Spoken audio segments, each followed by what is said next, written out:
மக்களை வந்து இத்தனை பேத்தி சாவடிச்சு போட்டு உடனே விஜய சொல்றது அதெல்லாம் ரொம்ப தவறு தம்பி.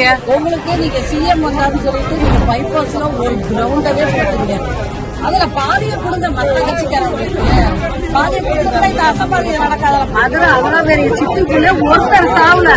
இந்த கருவத்துல ஒருத்தர் சாவறாங்கன்னா அப்ப ஒரு பேரை கெடுக்கிறதுக்கு நீங்க உடனே விஜய சொல்லுவீங்களா? யாரும் குறை சொல்லக்கூடாது. அவரை ஒருத்தர் வந்து 10 நிமிஷம் பேசிட்டு போயிருவாரு. இதுல பாதிக்கப்பட்டது நாங்க கோடிக்கணக்கில் மக்கள்.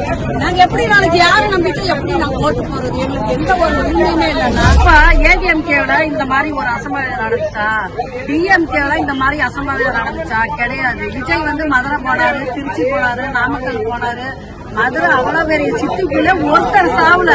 இந்த கருவத்துல ஒருத்தர் சாவறாங்கன்னா அப்ப ஒரு பேரை கெடுக்கிறதுக்கு நீங்க உடனே விஜய சொல்லுவீங்களா? யாரும் குறை சொல்லக்கூடாது. நீங்க அவருக்கு தனியா ஒரு இடம் கொடுத்திருந்தா ஆனா ரசிகர்னு கூட பார்க்க வந்திருப்பாங்க, அரசியலுக்கு வராருன்னு கூட பார்க்க வந்திருப்பாங்க. அவர் என்ன சொன்னாரு? இளைஞர் பட்டாளங்கள் வந்தாவே இளைஞர்கள் வந்தாவே போதும்னு சொன்னாரு. இப்ப மக்களை வந்து இத்தனை பேத்தி சாவடிச்சு போட்டு உடனே விஜய சொல்றது அதெல்லாம் ரொம்ப தவறு தம்பி. ஓட்ட போட்டு நாங்க தானே ஜெயிக்க வச்சோம். அப்ப எங்களுக்கு தானே அந்த உரிமை. நீங்க வந்து அராஜகம் பண்ணியெல்லாம் யாருக்கும் ஓட்டு வாங்க முடியாது. உங்களுக்கு நீங்க சிஎம் வந்தாருன்னு சொல்லிட்டு நீங்க பைபாஸ்ல ஒரு கிரவுண்டவே போட்டீங்க. அதுல பாதிய கொடுங்க மற்ற கட்சிக்காரங்களுக்கு பாதிய கொடுத்தா இந்த அசம்பாவியம் நடக்காத. மக்களுக்கு வசனம் கொடுங்க.